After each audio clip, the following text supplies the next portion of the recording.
بەناوی خوای گەورە سڵاوتان لەبێت بینەرانی بەڕێز و خۆشەویست دوای 9 مانگ لە ئەنجامدانی هەڵبژاردننی پەرلەمانی عێراق تاکو ئێستا نەتوانراوە حکوومەتی نوێی عێراق پێک بهێنرێت دوای ئەوەش کە موختەرا سەدر لە 12 مانگی ڕابردوو بڕیاریکشانەوەیدا تاکو ئێستا چوارچەوەی مانگیش نەیتوانی هەنگاوی کردداری بۆ پێکهێنانی حکوومەتی نوێی عێراق بنێت لەگەڵ بەڕێز مامۆستا ئەحمەدی حاجی ڕەشید پەرلەمانتاری پێشووی عێراق سەرەوە دەکەین ئایا بۆ تا ئێستا نەتوانراوە حکوومەتی نوێی عێراق پێک بهێنرێت ئایا دوای جەژن شتێکی تازە دێتە ئارا و وێلایەنە کوردیەکان چۆن دەستیان بەدانوستان کردووە یاخود مەرجەکانیان چین یاخود دوای و گۆڕانکاری کە سەدر کشاوە پارتیش چۆن مامەڵە دەکات سەرم پرسانە دەکەین مامۆستا بەخێر بێن سوپاس بۆ ئامادەبوونتان ئەگەر لەوە دەست پێ بکەین دەی حەوت تقریبان حەوت ڕۆژی تر دەبێت بە 9 مانگ بۆچی نەتوانرا هیچ هەنگاوێکی کردداری بۆ پێکهێنانی حکوومەت بنرێت بەناوی خۆی بەخشندەی میهرەبان سوپاس بۆ تۆ کاک حەکیم سوپاس بۆ کەناڵی پەیام سوپاس بۆ بینەرانێک کە کاتی خۆیان تەرخان کردو بۆ ئەوی گویان لەم گفتوگۆی من و بەڕێزت بێ ئێمە لە ڕێزیات شتێکمان هەیە ئەڵێ هەموو مقدمەیەکی هەڵا نەتیجەی هەڵەدا بەدەسو مقدمەی هەڵە لە ئەنجامی ئەو هەڵبژاردنەی کەوا توانرا باڵانسی هێزی پێ بگۆڕێ بەوەی کەوا یەکێک لە کوتلە شیعیەکان زۆرترین کورسی بەدەست بێنێ و سنەیان بە شێوەیەکی وا تەوزیع کردکەوە هەر ئەو تەرەفەی کە نزیکە لە تەرەفە شیعیەکەوە هەمان کورسی زۆر بێنێ کورد هەو تەرەفەی کە نزیک و لەو تەرەفە شیعیەوە چکەمە ئیتفاقێکی مسبەق کرابوو کاتی خۆی لەم بەرنامەی بەڕێستۆ باسمان کرد کەەوە ئیتفاقێک هەیە پارتی حەڤە جار سەردانی تیاری سەدریان کردووە و یانەوەی ئیتفاقێکی استراتیجیان هەبێ بۆ انتخاباتی داهاتوو پێش هەڵبژاردن کرابوو و سەدریش دوو جار جەماعەتی سەدر ئێمە لە نزیکۆبینیمانن سەردانیان کردبوو بۆ هەولێر داخوازیەکانی پارتی کە ئێمە لێمان پرسین لە تیاری سەدری چییە وتیان تەنها یەک داخوازیان هەیە ئەویش ئەیانەوێت کەوا سەرۆکی پارتی دیموکراتی کوردستان تاکە مەرجعی کورد بێ کە قسە لەو وەربگیرێ و هەموو دانوستانێک لەگەڵ ئەوە بکرێ بە مقابل مقتەدا سەدریش جۆرێک لە مەرجعیەتی شیعی پێ بدرێ کە ئەوە خاڵی جەوهەری قەزیەکە بوو بەڵێ ئیتفاقە کرا و هەڵبژاردن کرا و دەرەنجامەکان بەو شێوەیە بوو کە ئەو سێ هێزە سیاسیە توانی بیان پلانی بۆ داپەڕێژن پلانەکە ناوخۆیان دەرەکیش بوو پلانەکە هەمووی تیابوو ناوخۆیی تیابوو ئەقلیمی تیابوو و دەرەوەشی تیابوو وازەح بوو کەوا هەندێک دەوڵەتی ئەقلیمی بەشداریان کردبوو لە ناو قەزیەکان و کۆمەڵێکی ئاعترافات دوای باس کرا بە تایبەتی هەندێک کەسایەتی سونە چ لە ڕووی ئیعلامە بێ یاخود کە بینیمانن بە شەخسی و پێش انتخاباتیش ینی برادێکەیە لە پەرلەمان معلوماتی زۆر دقیقی هەبوو کۆمەڵێک قەزەی بە من وت پێش انتخابات وتم ئەمە تەحلیلە معلوماتە وتی ئەمە معلوماتە بە دقیقی کە لە ئێستەوە خەریکی ئیشکردن لەسەر هەڵبژاردنەکە ئەو مقدمە هەڵەکە بوو ئەوە مقدمەیەکی هەڵە بوو کە باڵانسی هێزیان بە شێوەیەکدا بەش کرد کە بە قەولی ئەوانەی ئیتار نێوماڵی شیعیان دووپەرت کرد نێوماڵی سونەیان دووپەرت کرد نێوماڵی کوردیشیان دووپەرت کرد بەوەی زۆرینەکانی ئەم سێ پێکهاتەیە بتوانن لە چوارچێوەیەکە یەک بگرن تا بتوانن حکوومەتێکی زۆرینە کە خواستێکی دەرەوەی عێراق بوو حکوومەتی زۆرینە پێک بێنن حکوومەتی زۆرینە لە عێراقا ئەگەر بۆ هەر وڵاتێکی دیکە کە ئیستیقراری سیاسی و ئیستیقراری اقتصادی تابێ حکوومەتی زۆرینە ضرورەتە بۆ گۆڕانکاری لە واقعی ئەو وڵاتە ئەگەر سەقامگیری هەبێ بۆ چونکە بەرپرسیارەتی دەرەکەوێ سەرکەوتن دیارە بێ کێ سەرکەوتووە شکستیش دیارە کێ شکست هێنێ لە حکوومەتی بنکەفراوان و حکوومەتی هەمووان نە بەرپرسیارەتی دیارە کێ بەرپرسیارەتی ئەو مەلە فاڵەگرێ نە سەرکەوتن خاوەنەکەی دیارە و نە شکستیش وەکو ئەوەی ئێستا هەیە هەموو هێزە سیاسیەکانی عێراق بەشدارن لە شکستی پرۆسەی سیاسی لە عێراق بەڵام بالتەحدید کەس نییە ئەم مەسئولیەتە هەڵگرێت بۆیە پێگێنانی حکوومەتی زۆرینە ئەوەی کە سەدریەکان تەبەنیان کردو ئەو دوو هێزە سیاسی پارتی دیموکراتی کوردستان و حەلبوسی لە ئەساسەوە بۆ وڵاتێکی مستەقل تاکە چارەسەرە بۆ ئەوەی بتوانرێ لە قەیرانەکان لانی کەم دەست بە ڕزگار بوون بەس بۆ عێراق نابێت بەڵام بۆ عێراقێکی نامستەقل کە ئەجندای زۆربەی دەوڵەتە ئەقلیمیەکان ئیشی تیاکە و زۆربەی دەوڵەتە غەیر ئەقلیمیەکان ئیشی تیاکە حکوومەتی زۆرینە لە بەرامبەر ئەو هەموو قەیرانە لاواز دەرەچێت لانی کەم لە ئێستادا ناتوانێت چونکە تا ئێستا عێراق معارزەیەکی سلمی معارزەیەکی پەرلەمانی بە خۆیەوە نەدیوە ئەوەی لە عێراقا هەیە ئەو کردنە دەرەوەی ئەو هێزانەی کە نەتایجیان کەم هێنابوو کێشەیەک دروست بوو کە ئەمانە دوو فاکتەریانە بۆ دوو فاکتەرە کە فاکتەری هێز بوون ڕاستە خۆیان کورسەکانیان کەمی کرد بوو بەڵام یەکەم خاوەنی 2,400,000 دەنگ بوون بەڵام تەوزیعکردنی کورسیەکانیان وای لێ کردبوون کەوا کورسی کەم بەدەستبێن خاڵی دوو زۆربەی چەکی شەڕکرد لە دەست ئەوانایە بۆ نمونە هێزەکانی ئیتار ئەگەر چەکدارەکانی تەنها حەشتیان بۆ حسێ بکەیت 169,000 چەکداریان لە بەردەسایە کەواتە دوو فاکتەری هێزیان لابوو بەڵام لە ناو پەرلەمانە کەمی نەبوو ئەمەی ژوای کرد کە بیر لەوە بکەنەوە کە ڕێگری دروست بکەن بۆ پێگەێنانی حکوومەتە چکە قەنەعەتیان بۆ دروست بوو کە ئەگەر ئەو حکوومەتە پێک بێ ئەو دوو عنسوڕە هێزیان لێسەنن عنسوری هێزی یەکەمیان کە حەشدە بە شێوەیەک لە شەوەکان هەڵیانەوەشاندەوە عنسوری دووەمیان ئەو زۆرینەیە لە ڕێگەی کۆمەڵێک خەدەماتەوە ئەو زۆرینەیشان لە دەست بسەن بۆیە ئەمان ناچار بوون بەوەی کەوا سولسی معەتەڵ بەکاربێن دوایەوەی محکەمەی ئیتیحادی بڕیاریدا کۆبوونەوەی هەڵبژاردننی سەرۆکی کۆمار پێویستی بە 220 ئەندام هەیە کە حزوریان هەبێ کەواتە ئەوان لە لانی کەم 110 ئەندام 110 کورسی 110 پەرلەمانتاریان لەگەڵ بێ ئەتوانن کۆبنەوەکان باش دوای دین سەر چوارچێوەمانگییان کرد بەس بۆ سەدر و پارتی و هەربوسی شکستیانە لە حکوومەتە زۆرینەکە بۆ لێکی شاڵوەشانەوە لەبەرەوەی نەیانتوانی ئەو نیسابە پێک بێنن کە خۆیان توانیان 175 کورسیان هەبێ توانیان زۆرینەیەکی مریحی ناو پەرلەمانیان هەبێ بەس محکەمەی ئیتیحادی ئەو بڕیارەی محکەمەی ئیتیحادی جۆرێک بوو لە پشکاندنی تەحالوفی ئینقاز بۆ هەڵبژاردننی سەرۆکۆمار بۆ هەڵبژاردننی سەرۆکۆمار چونکە میفتاحی کلیلی پێگێنانی حکوومەت لە سەرۆکۆمارەوە دەست پێەکە کە پێویستی بە 220 کە پێویستی بە 220 دەنگ هەیە زۆر هەوڵیاندا تەحالوفی ئینقاز بەڵام نەیانتوانی ئەو 25 دەنگە بەدەستبێنن لە جاری یەکەمە ئەوە بوو ژمارەکان تقریباً 176 دەنگ هەرچەندە وترا 100ەوە ئەوەندەیە بەڵام جاری دووەم لەوە کەمتر بوو جاری یەکەم 196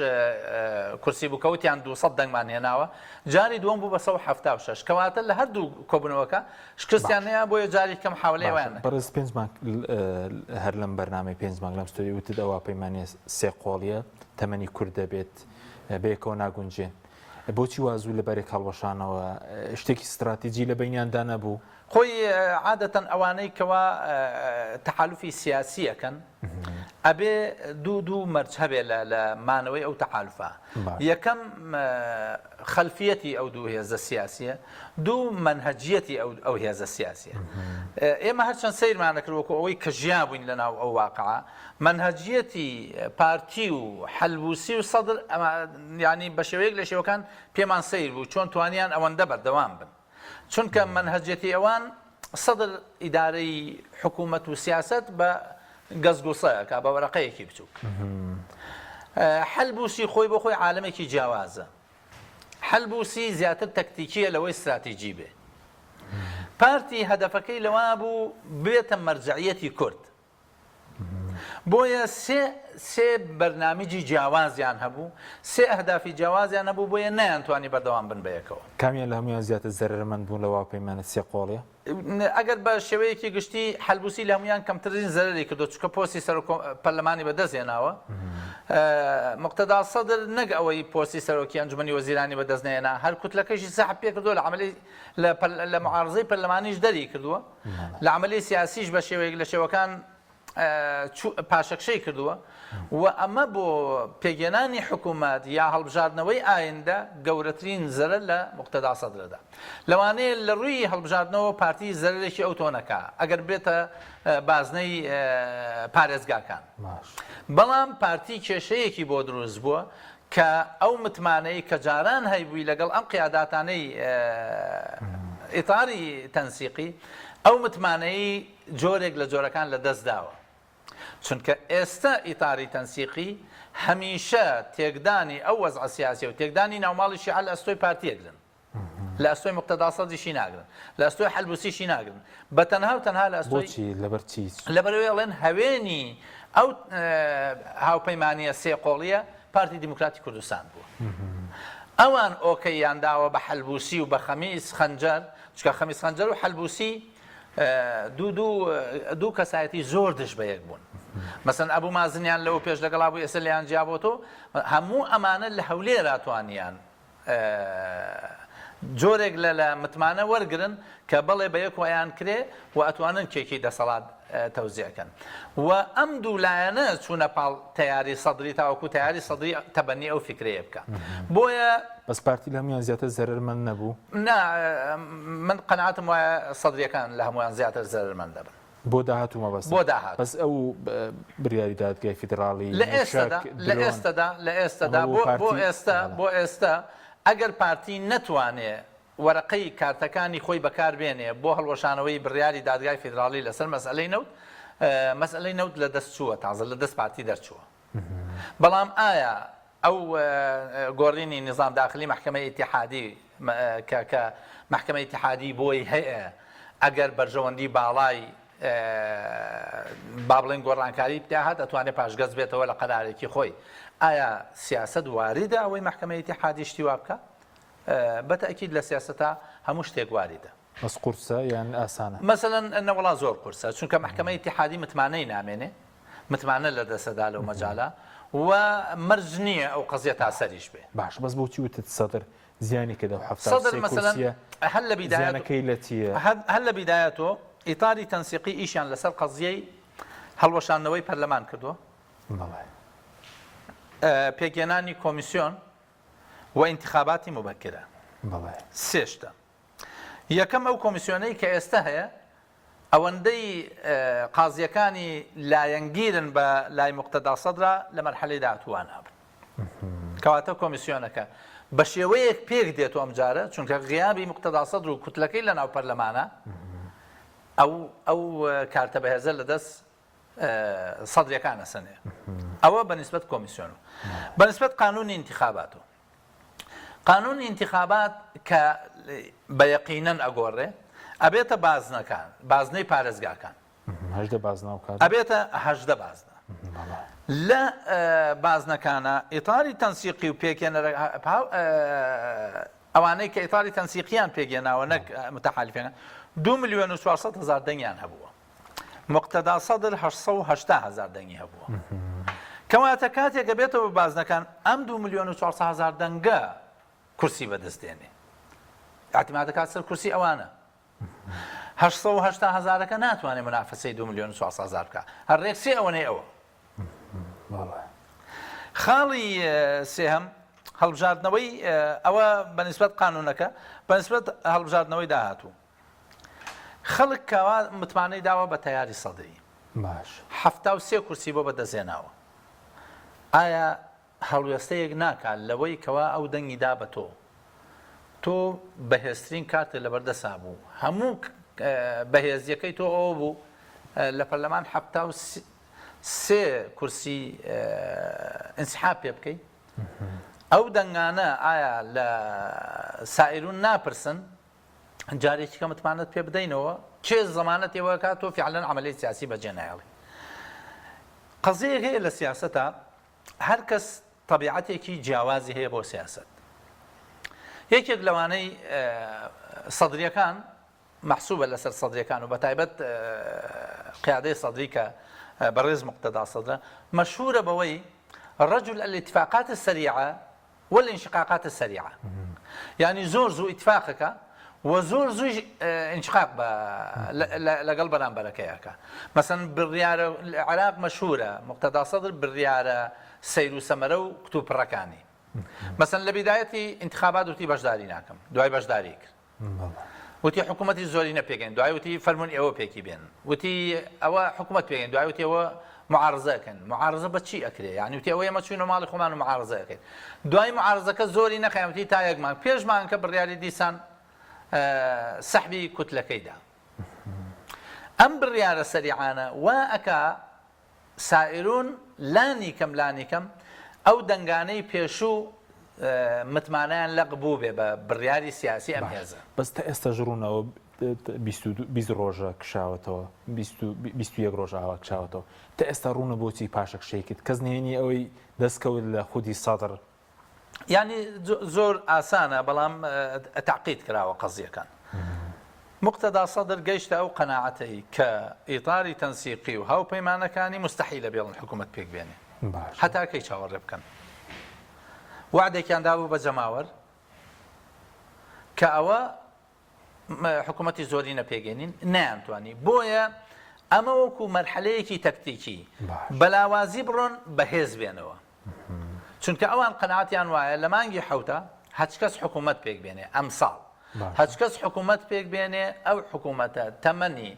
ناگاتە 6 مانگ. باشە بەس ئێستا هەوڵ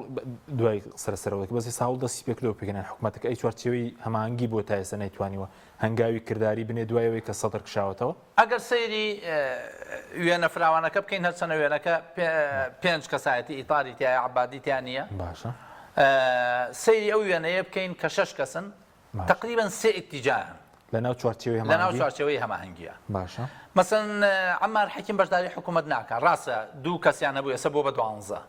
بەس بەشداری حکوومەت ناکات. دوای کشانەوەی سەدر بوون بە 12 کورسی بووە بە 12 کورسی بەڵێ پێشتر دوو بوو پێشتر دوو بووە باڵانسی هێز گۆڕاوە تەبەن کاتی خۆی پلانی استراتیژی ئیطار ئەوە بوو هەڵوەشانەوەی پەرلەمان بکە بە کۆمەڵی فاکتەر یەکەم کۆمیسیۆن هەڵبژێرێتەوە قانونەکە تعدیل بکرێتەوە اینجا حەلی پەرلەمان بکە ئیشی ئەمە بوو دوای ئەوەیە بەڵام دوای سەحبی سائرون 73 کورسی شوێنەکەیان چۆڵ بووە کە ئێستا زۆربەی پڕکراوەتەوە 6 کەس ماوە لە حرەکەی حقوق کەوانی ژمۆتەمەرێکی سوحفیان کردوتیان ئامادە نین ئەو شوێنانە پڕکەینەوە یەک کەسیان هەیە 5 کەسی تر یا 6 کەسی تریان بۆ ئیزافە بوو بۆیە بێت چاوەڕێ بکرێت تاوەکو ئەو نەفرانە ئیستیقالە تەقدیم بکەن ئیمجاتوانێت شوێنەکەیان پڕکە چکە 9 کەس تا ئێستا شوێنەکەی پڕ نەکراوەتەوە بۆیە ئەو حەکیم تێڕوانی حەکیم وتە حەکیم بەشداری حکوومەت ناکە عەبادی کورسیەکانی هەر کەمە تەرحی خۆی بکەن بۆ ڕێز وزەرا ئەیکا بەڵام لەوە ناچێت بە بەشداری چونکە ئەو حەکیم نزیکن لە یەکۆ لەوە ناچێت و دوانیان بەشداری حکومە ئەوان بەشداری حکوومەتیان هەر لە ئەساس و ڕەت کردوت. باش ئەوانەی تر قەیس خەزعەلی حرەکەی عەسایبی ئەهلی حەق لەگەڵ ڕئیسی هەیئەی حەشدی شەعبی فالح فەیاز ڕەئیان وایە حکوومەت پێک نەهێنرێ ڕەئیان وایە لە ئەساس و حکوومەت پێک نەهێنرێ دوای ئەتوانین پرسیارەوەم لێ بکەی بۆ باشە مالیکی لەگەڵ بابلیون و لەگەڵ هەندێک حزبی بچووکی تر قەناعەتیان وایە بە زووترین کات حکوومەت پێک بهێنرێن بۆ چونکە حکوومەت ئێستا پێگێنانی لە چانسی مالیکیا چووە زۆرترین کورسی هەیە دوای 34 کورسیەکە هەندێکی تری بۆ ئیزافە بوو ئێستا لە سل بەرەو ژوورترن کەواتە زۆرترین کەس کە کورسی پەرلەمانی هەیە ئێستا لە ناو چوارچێوەی هەماهەنگیە دەوڵەتی قانونە. هادی عامری لەگەڵ هەندێکی تریان کەواتە مالیکی و گروپێک حەکیم و عەبادی لەگەڵ فالح فەیاز و قەیس کەواتە بوون بە 3 گروپ بەشێک لەم قەزیە جگە لە مالیکی و گروپەکەی بەشێکی تریان قەناعەتیان بەوە نییە جارێکی کە ئەم ڕۆڵە بدرێتەوە بە حزبی داعوە وەکو چێ مەسەلەن ئەم چوارەی تریان ڕەئیان نییە مەسەلەن قەیس خەزعەلی و هادی عامری و حتا حەکیمی ڕەئیان نییە کە هادی عامری بۆ چنی چێ و بڵێن ئەو ئێستا بۆت باسەکەم هادی عامری لە هەمویان مرونەی زیاترە قەناعەتی وایە حکوومەت پێکهێنان لە ئێستا ئیستیفزازی سەدرە بۆیە ئەبێ جارێ محاولە بکەین تەحالوفی ئینقاز تێک هەڵوەشێنن بە تەواوی یعنی حەلبوسیش و پارتی دیموکراتی کوردستانیش بگەنە ئیتیفاق لەگەڵ ئیتاری تەنسیقیە ئەم جارەکانێ حکوومەت پێک بێنن مالکی ڕێیوانی ئەڵێ ئێستا ئێمە زۆرینەین و حکوومەت دەتوانین پێک بێنین هادی عامری و گروپەکەی نەخێر ڕێیان وانی ئەڵێن نەخێر ئێمە ئێستا حکوومەت پێک بێنین لە 100% لە 3 مانگ ئاڕوخ مالکی قەناعەتی وایە حکوومەت پێک بێن و ئەوەی کە لەوە پێش لەگەڵ سەدرا منافەسەی ئیعلامی و جۆرێک لە منافەسەی شاراوایان هەبووە ئێستا بیکەنە منافەسەیەکی علەنی وەکو لەو پێشکە لە عملەی سەولەت الفورسانە کە تا ئێسش تیاری سەدری بۆیە قبوڵیان نەبوو بە هیچ شێوەیە مالکی بێتەوە بە ڕئیسی وزەرا لەبەر عملەی سەولەت الفورسان کە یەکەم کەس بوو دای لە جێشی مەهدی و خەڵکێکی زۆری لێ کوشتن و خەڵکی زۆری 2008 بۆیە مالکی بە هەمان ڕوئیاوە تەعامل لەگەڵ تیاری سەدریاکە ئەڵێ وەک باسەکرێ ئەڵێ مەجالم پێبن تاوەکو تیاری سەدریتان بۆ بخەمە چوارچەوەکەی خۆی ئەی چی ڕوودا ئێستا لە نێوان هەموو ناکۆکیە لە نێوان ئەم هەموو ناکۆکیە دوو خیار سەر دەردێنن خیاری بەقووەتیان ئەوەیە کە حکوومەت پێک نەهێنرێ هەرو حکوومەتی کازمی مێنێتەوە هەرو حکوومەتی کازمی کێشەکە لە چیایە کێشەکە لەوایە ئیتاری تەنسیقی ئەڵێن ئێمە بۆ هەڵۆشانەوەی پەرلەمان ئیشکالمان نییە بۆ پێگەێنانی کۆمیسیۆن ئیشکالمان نییە بەڵام بۆ ئیجرای انتخابات ئیشکالمان هەیە هەموو ئەجیزەکانی حکوومەت کە لەوە پێش بەشدار بوون بە قسەی ئەوان لە عملیەی تەزویریە ئێستاش هەر ئەو هەمان ئەجیزەی حکوومەت هەر لە بەردەستیانایە چونکە حکوومەتی ئێستای عراق بئیمتیاز حکوومەتێکی سەدریە ئەو ئێستا کازمی سەرۆکاتی ئەوەی ئێستا کازمی تەنها لە یەک شت عاجز بوو لە مەرحەلەیەکە کاتێک کە جعفر سەدر کاندید کرا لەلایەن سەدرەکان و لایەن مقتەدا سەدر کە کاندید کرا بۆ سەرۆک وەزیران کە کاندید کرا بۆ سەرۆک وەزیران ئەو جۆرێک لە خەت ڕەجعەی گۆڕی بەرەولای ئیتار نزیک بووەوە بەڵام بەتەواوی نەهاتۆتە لای ئیتار بۆیە ئەدەواتەکانی حکوومەت هەمووی لە دەست تیاری سەدریایە لە ئەمین عامی مەجلیسی وزەرا لە هەندێ وەزیر لە زۆربەی وەکیل وەزیرەکان مدیر عامەکان ئەدەواتی تەنفیزی انتخابات ئێستش لە دەست تیاری سەدریایە بە سەدر بۆچی لە پەرلەمان کشایەوە لە حکوومەت هەرماوەتەوە حکوومەت پێی قەناعەتی وایە کە انتخابات بەشداری بکە پێویستی بە ئەدەواتی حکوومەتە بێ خاڵی یەک خاڵی دوو سەدر پێشەوە ئینسحاب بکە باشترین قانونی تەشریع کردووە بۆ حکوومەتەکەی کازمی کە نزیکەی 25 تریلیۆن دیناری خستۆتە بەردەستی جگە لە یەک لەسەر دوانزەی موازنەی ساڵی 2021 قانونی ئەمنی غیزایی بۆیە ئەم حکوومەتە پارەیەکی زۆر زەبەراحی لە بەردەسایە ئەتوانێت بە شێوەیەک لە شێوەکان امتیازەکەی بۆ جەماعەتی سەدر بمێنێت باش بەس گوتێ ئێستا دوو بژاردە هەیە ئەوەیانە کە حکوومەت پێک بێنن کە حکوومەتیان پێگێنە ئەدەواتەکانی سەدری لێ دەربێنن لە ناو حکوومەتەکە مەسەن سەرۆکی ئەنجومەنی وەزیران لە بەری کازمی بێ بە مالکی کە مالکی بێ ئۆتۆماتیکیان ئەمین عامی مەجلیسی وزەرا گۆڕێ وەزیرەکان ئۆتۆماتیکیانە گۆڕێن وەکیل وەزیرەکان و مدیر عامەکان بە شێوەیەک لە شێوەکان عادەتەن ئەدەوات ئەنجومەنی وەزیران و ئەنجومەنە تەنفیزیەکان زۆرتر وەلایان بۆ ڕئیس حکوومەتەیە بێ کە لەسەر حکوومە ئۆتۆماتیکی وەلایانە گۆڕێ بۆیە ئەمە یەکێکە لە ئەگەرەکان کە یانەوێ حکوومەت پێک بێنن ئەدەواتی سەدری لێ پاک بکەنەوە ئیمجارەکانێ و ئیجراعاتەکانی تر بکەن دەیانەوێت تەمەنی حکوومەتە چەند بێ لە 6 مانگ تا ساڵێک هەر ئەوەندە ئەکسەر یعنی ڕێگە خۆشکن بێ بۆ هەڵبژاردن هەر بۆ ئەوەیانە یعنی تەحسیل حاصلە کە بۆ خۆ هەڵبژاردنە ئەیانەوێ ئەم حکوومەتە ئەو بڕەپارەی لە دەست ئەمانایە لە دەست مالکی و ئەوانەوێ کە حکوومەتەکە پێگێنن چونکە مالکی ئەتوانێ هەم لە یەک کاتە بەرامبەر بە سەدر بۆسێ لە هەمان کاتا بەرامبەر بە چونکە ئەو مەشهورە بەوەی هەم لەگەڵ پارتیا بینی ناتەواو بووە کاتی خۆی کە باسەکەن لە 2014ەوە کە ئیتر بوجەی هەرێمی کوردستان مالکی ئەو بڕیارە خەتەرناکەیدا وتی نەوت نەنێن بوجە نانێری لە پێش عەبادی مالکی بوو کەواتە ئەو کەسەی لە ناو ئیتاری تەنسیقیا ئەتوانێت بەرامبەر بە پارتیش و بەرامبەر بە تیاری سەدریش بۆسێ مالکیە باش بۆیە خۆیشی حەز لەوەیەکە ئەو سراعە بکە بۆی بە شەقامی شیعی بڵێ ئەوە من بووم توانیم بەرامبەر بە تەجاوزاتی ئەقلیم بوەستم و بەرامبەر بە تەجاوزاتی سەدرەکانیش بووە خۆشی و خواستی ببێ بە سەرۆک وەزیرانیش ئەو خواستەی هەبووە و هەیەتی و بەم نەهجەش ئیشەکە ئەگەر بێتە سەرۆکی ئەنجومەنی وەزیران ئەوانی دیکە باش بەس باسی فاڵح فەیاز و قەیس خزعەلیت کرد کەوان نایانەوێت حکوومەت پێک نایانەوێت لە ئەسڵا حکوومەت چونکە ئەڵێن یەکەمیان پیان خۆش نییە جارێکیکە بکەوێتەوە دەست حیزبی داوە و مالکی پێ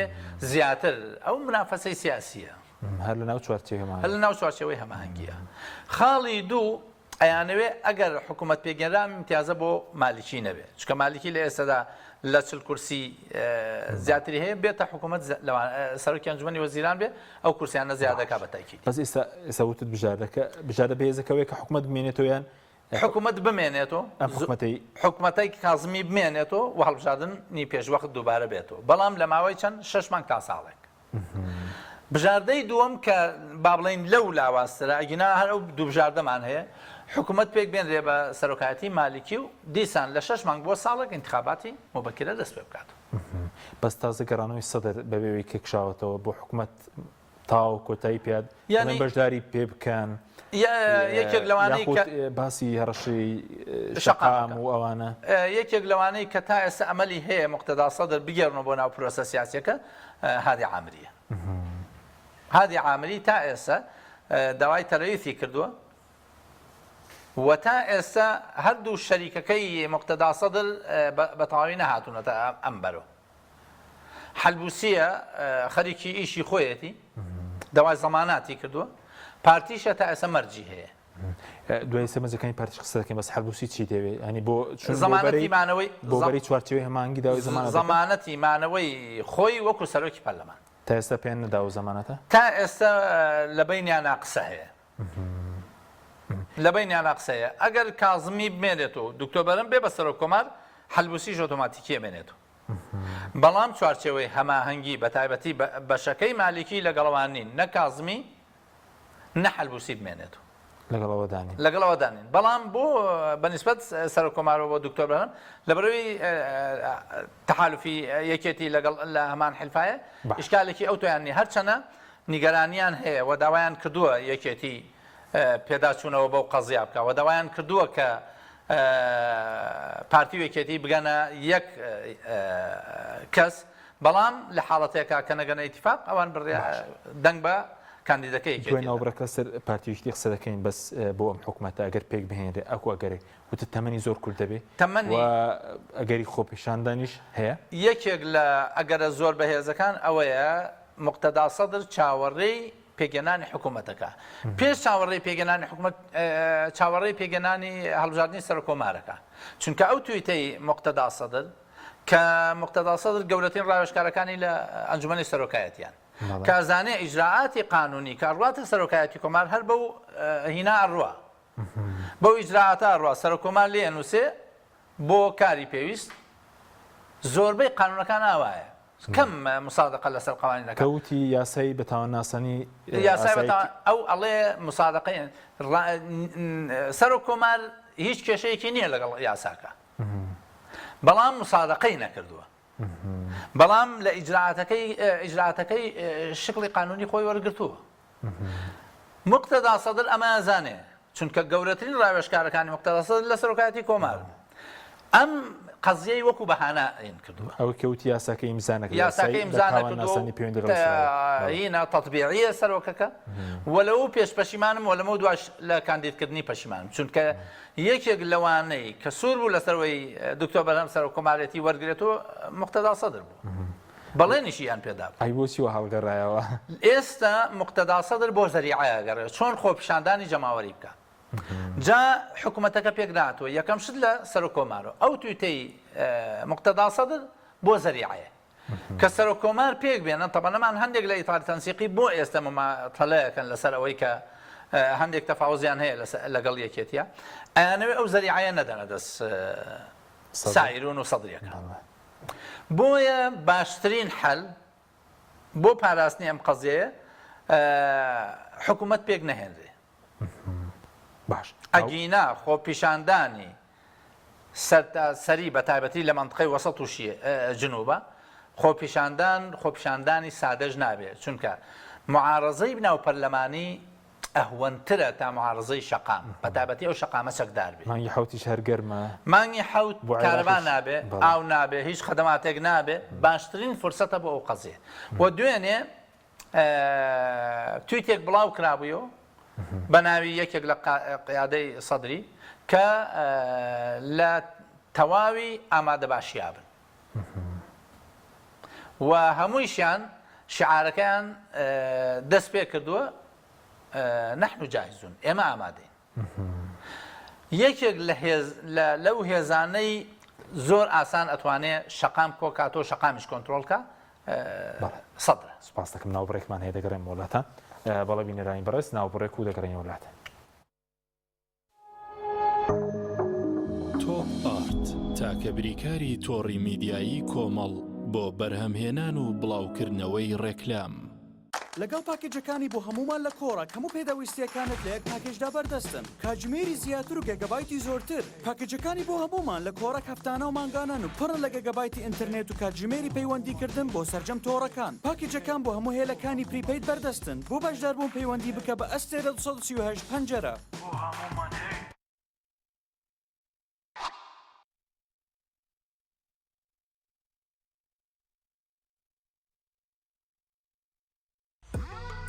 ئۆبێرە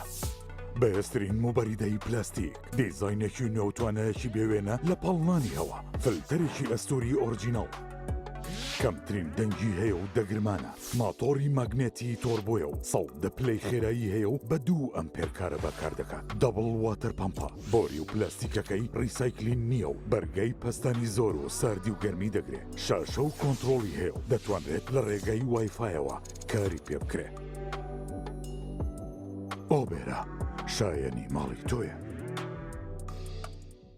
ئاوی بەڕادی سلێمانی دڵنیایی زیاتر تەندروستی باشتر کارگەی ئاوی سلێمانی دڵنیا بڵنینیە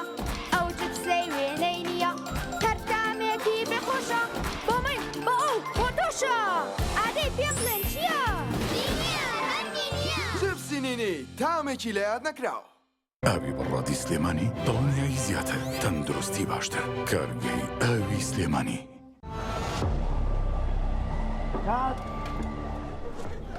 ڕەشەبامێ ڕەشەبا ئەم پانکەیە چییە بۆ منەهێنا؟ زۆر گەڕێ لەوە بەهێزترمان دەست نەکەوت. نا لەوە بەهێزتریش هەیە. لاکێت فیلمی تۆڵی بە سین 5 تێک 2 هەستە بڕەوە بەرە داگیرسێنە.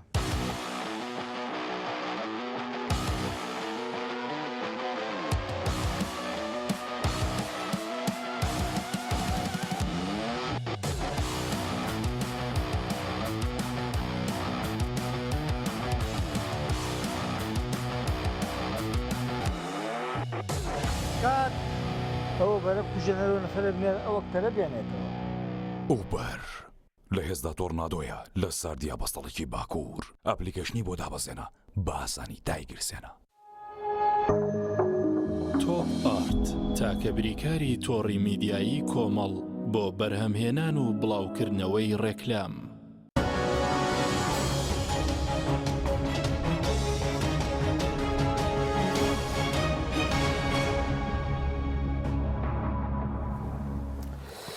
جارێکتر سڵاوتان لەبێت بینەرانی بەڕێز مامۆستا ئەحمەد بینی سەر لایەنە کوردیەکان ئەودانە شعەکان لە ناو خۆیاندا ناکۆکن ئەی پارتیوێکێتی سەرتا پارتی دوایەوەی کە تووشیە و هەڵۆشان و هاوپەیمانی سێ قۆڵی بوو ئێستا بارودۆخی چۆنە لە بەغداد لیژنێکیشان پێکێناوە بە سەرۆکایەتی فواد حسێن بۆ گفتوگۆ لەگەڵ لایەنە عێراقیەکان. طبعاًەوە لەسەر داوای هەندێک تەرەفی عێراقی بوو کە وەفدی دانووسانکاریان بگۆڕن بە کۆمەڵی خەڵک دەستنیشان کرا کە ئەوانە جۆرێک لە مرونیان هەبێ چونکە دانووسانکارەکانی پێشویان بە تایبەتی هەندێک کەسایەتیان تیا بوو کە زۆر لە تویت و پۆست و ئەوانەی زۆر زەبرە نووسی ئیسیبزازی زۆر خراپی هێزەکانی ئیتالی کرد بۆیە هەندێک مەسیجیان نرد کە وەفدی دانووسانکارتان بگۆڕن و فعلاً ینی پێ دوێرە سەرخواستی لایەنی عێراقی گۆڕابێت ئەوەی با بڵێن بە من گەیشتووە و من قسەم لەگەڵ هەندێک لە ئەو ئەترافانە کردووە بەڵێ ئەوان داوایان کرد بوو کە ئەو وەفدە بگۆڕێ ئەمانیش کە وەفدەکان گۆڕیوە تۆ فعلاً لە سیاسەتە ئەبێ وەفدەی کە وەفدی دانووسانکار وەفدێک بێ مەقبول بێ وەفدێک بێ کەوا ئاگای لە خەلفیەتی ئەو هێزە سیاسیانە هەبێ وەفدێکیش بێ بۆ خۆی تەفاوز نەکە بۆ هێزە سیاسیەکە تەفاوزکە بەداخەوە لە پێگەێنانی حکوومەتی حتا حکوومەتەکەی کاتی خۆی عەبادی و دوای حکوومەتەکەی عادل عەبدولمەهدی ئەوانەی کە لە دانوستانەکانە بوون دانوستانیان پێش ئەوەی بۆ کامان باز لەوەکەن بۆ نەتەوەی کورد بکردێ دانوستانیان بۆ هێزە سیاسیەکە کرد دوای لە ناو دانوستانی هێزە سیاسیەکە دانوستانشیان بۆ خۆیانە کرد تۆ سەیری وەفدەکان بکە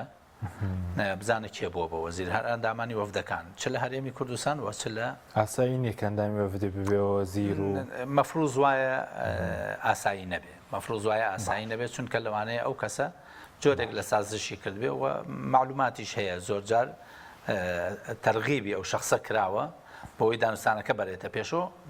مەسیجێکیان داوەتە خۆی کە ئەگەر سەر بگرێ خۆ دەبیتە وەزیر ئەمە لە هەرێمی کوردستانش ڕووی داوە و لە بەغداش ڕووی داوە. باش ئێستا بارودۆخیان چۆن لە بەغدا پارتی دوای شانەوەی سەدر و پارتی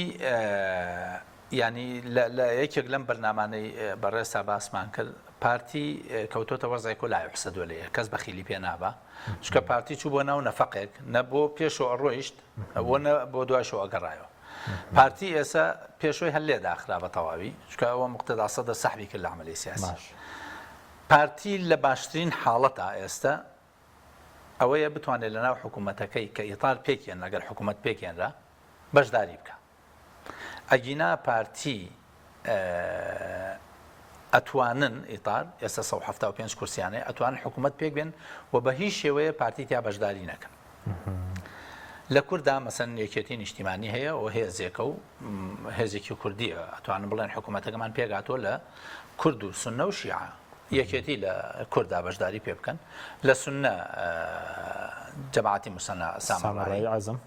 عەزم بەشداری پێ بکەن دوای وای عەزم ئەحمەد جبوریشی چۆتە لە ئەبوو مازنی چۆتە لە ئێستا وردە وردە خەریکە نزیکە بنەوە لە 25 کورسی 25 جوان و 25 کورد تقریبا ئەو 50 کورسی و باقیەکەی تریشی خۆیان 157 دەنگی کورسی شیعیان هەیە کەواتە زۆرینەیەکی ناو پەرلەمانیان بە مریحی دەسەکە بۆیە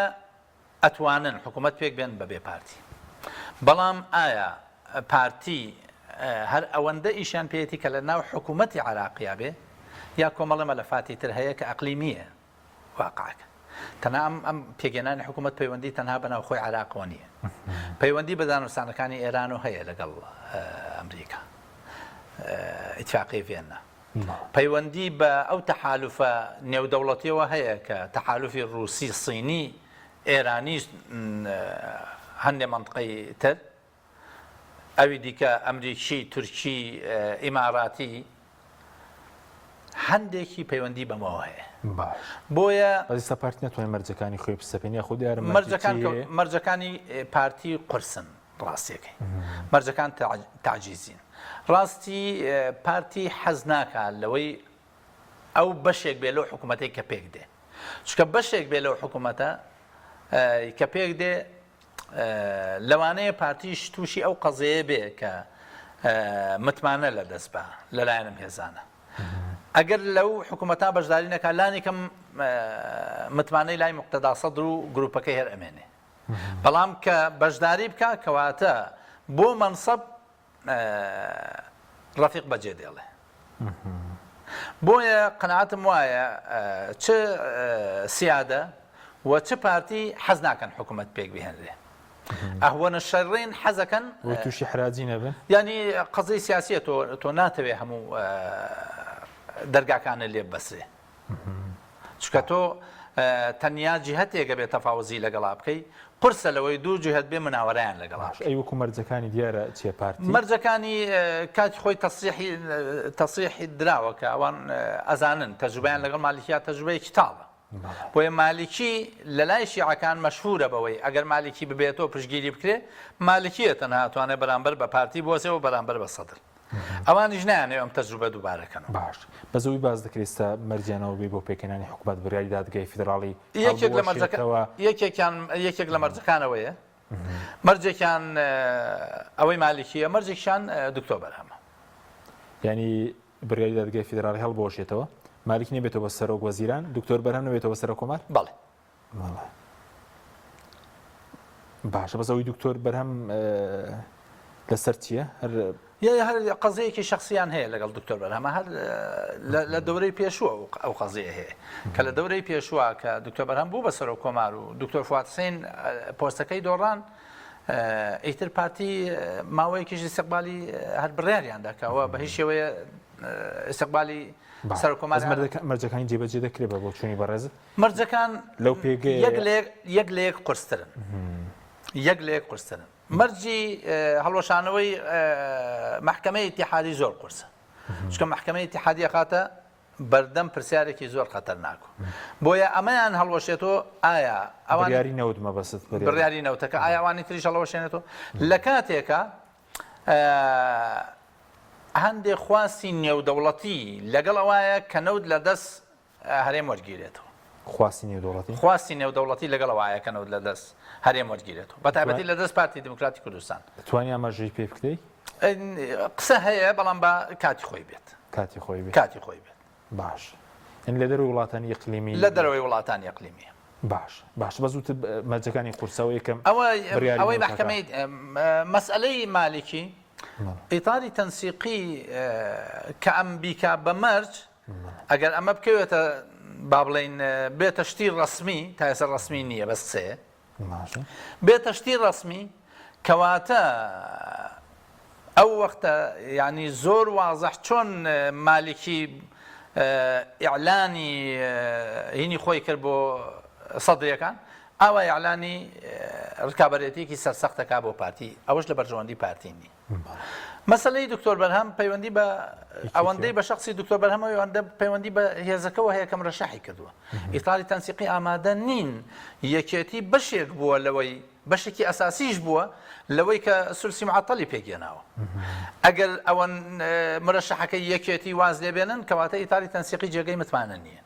ئیطاری تەنسیقیش ئامادەی ئەمە نییە باش ئەی سوارت بە یەکێتی ئێستا دۆخەکە بۆ باشترە یاخود دوای ئەو تویتەی باست کەتی سەدر کەوتی ئەم سەر و کۆماری یەکێتیش خیاری نەکردو و نابێ یەکێتی خیاری تری لە بەردەسانیە یعنی هەر دەبێت دکتۆر بەرهەم بێت یەکێتی هیچ خیارێکی لە بەردەسانیە ئیلا بێ سوور بێت لەسەر دکتۆر بەرهەم بۆچی لەبەر چی یەکێتی لەو پێش زۆر با بڵێن تەفاوزی لەگەڵ کراوە لەسەرەوەی دکتۆر بەرهەم بگۆڕێ لە حاڵەتێکە کە بەهێز ئەو تەحالوفە یەکێتی لەگەڵا بووە براوە نەبوو یەکێتی سوور بوو لەسەرەوەی دکتۆر بەرهەم بێ ئێستا ئەو تەحالوفەی کە یەکێتی تایە بوونەتە زۆرینە کەواتە ناکرێ تەحالوفەکە ئەوە فەرزکا بەسەر یەکێتیە کە کاندیدەکەی بگۆڕێ و ئەمە بێتە زوعب یەکێتی لە کاتێکە تەحالوفەکە لاواز بوو ئەمەی قبوڵ ناکرد چکە ئێوە لاوازیە بۆ یەکێتی ئێستا گەر تەحالوفەکە زۆرینەی پەرلەمانی بەدەست بێت چۆن ئەمە قبوڵەکە بەرژەوەندیەک نییە لەوە گەورەتر بێ کە یەکێتی پۆستی سەر و کۆماری بۆ بگۆڕێت بەڵام بڵێن کاندیدەکان هەر کاندیدەکان گۆڕن ینی گۆڕینی کاندیدەکە ینی گۆڕینی پۆستەکە پەرلەمانتارێکی شخصی کردهبوو باسی کۆبنەوەی تەوێڵی کردهبوو دەڵێ دوای جەژن سوپرایز هەیە هیچ شتێک هەیە لەبارەی کۆبنەوەی ئێرانیەکان بێ لەگەڵ من پێم وایە سوپرایزێکی ئەوتۆ ڕوونادا هەر ئەوەندەیە ئەگەر هەندێک تەفاوزی ڤێن ناو ئەوانە بەرەو ئاستەنگ بڕواوە لەوانەیە ئێرانەکان تا ئێستا ڕێیان نییە کە حکوومەت ئەبێتە ڕێویس بکەن ئەوان لەگەڵ ئەوان جارێ پەلە نەکرێت لە قەزیەکە لە پێگەێنانی حکوومەتە بۆ نایانەوێ ئیستیقلالی عراق تێکچێ چکە تێکچوونی ئیستیقلالی عراق بە زەرەری هەموو وڵاتانی یەقلیمی دروستە بۆیە ئەوان لەگەڵ ئەوان تەڕێویس بکرێت بڵێن ئەمریکەکان بێدەنگن ئەمریکەکانیش بە هەمان شێوە لەگەڵ تەرەویسان چونکە هەر لە هەموو قۆناغەکانە ئەو دوو وڵاتە بەرژەوەندی ئەو دوانە کاتێک جێبەجێ بێت لە عراقە کە ئیستیقلال هەبێ بۆیە بە زەعزەعەی سەیری ڕێفراندۆمەکە بکە ئەمریکەکان نیگەران بوون لەو قەزەیە زۆریش نیگەران بوون ئێرانەکان زیاد لە حەد نیگەران بوون بۆیە هەردووکیان لەگەڵ ئەوەن کە حکوومەتێک پێک نێنرێ بێتە ئیسیفزازی سەدر و شەقامی عراقی تێک بچێ بە تەواوی باشە چونکە پێگێنانی حکوومەت لابد تەسادم دروستەکە باش بەس پارتی یەکێتی لەسەر کاندێکیەوە بەش ناتوان ڕێکەون چونکە باز دەکرد لە بەغداد کێشیان هەیە بەس لە هەرێم کاندیدەکان هەر ئەوەن کە هەن کاندیدەکان هەر ئەوەن کە هەن چونکە دیسان خۆ ناکرێ دەنگی ناوی تازە تۆمار بکرێتەوە بۆ یە کاندیدەکان هەرەوەن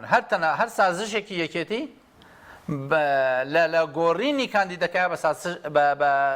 شکست دانرێ بۆ یەکێتی و بە مەکسب دانرێ بۆ پارتی یەکێتی ئامادەیە ئەمە بکە ئەوە بە یەکێتی جواب بات تا ئێستا سوورن لەسەرەوەی کاندیدێکیانەیە ئەوش دکتۆر بەرام باشە سەبارەت بە بڕیارەکەی دادگای فیدراڵی لە مانگی دووە دەرچووە پێشتر بەڕێزت کۆمەڵێک پێشبینیت کردبوو لەبەرەوەی لەگەڵەوەی کە بڵێن کۆمپانیەکان ئاگادار دەکرێنەوە قسە لەگەڵ تورکیا دەکرێت لە ئاسی نێودوڵەتی هەنگاوتەندرێت ئێستا وەساوە پرۆسەکە ئەوەی کە من باسم کرد بوو فعلەن پێشبینی نەبوو چونکە یەکێک لەو پێنج کەسە کە ڕسمەکان هەیە